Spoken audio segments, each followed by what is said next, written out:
ফজরের 2 রাকাত সুন্নাত এ পুরো দুনিয়া আর দুনিয়াতে যা কিছু আছে সব কিছুর চাইতে উত্তম।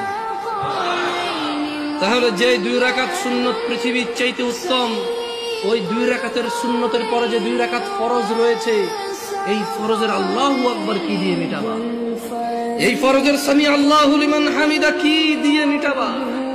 কত টাকার মালিক হয়েছে তুমি নামাজের কাফারা দিবা?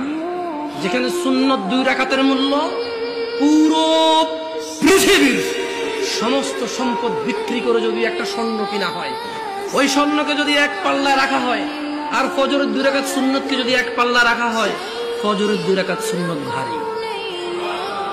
ওই সুন্নত এত ভারী হলে ওই ফজরের নামাজের ফরজ যেটা তুমি ঘুমের মধ্যে কাটিয়ে দাও, ওই 2 রাকাত ফরজের আল্লাহু আকবার, সামি আল্লাহু লিমান হামিদা, আত-তাহিয়াতু সুবহান রাব্বিয়াল আযীম, সুবহান রাব্বিয়াল আলা কি দিয়ে কিনবা তুমি? কি কয় টাকার মালিক হয়েছে যে 2 রাকাত সুন্নতই পুরো পৃথিবীর চাইতে উত্তম?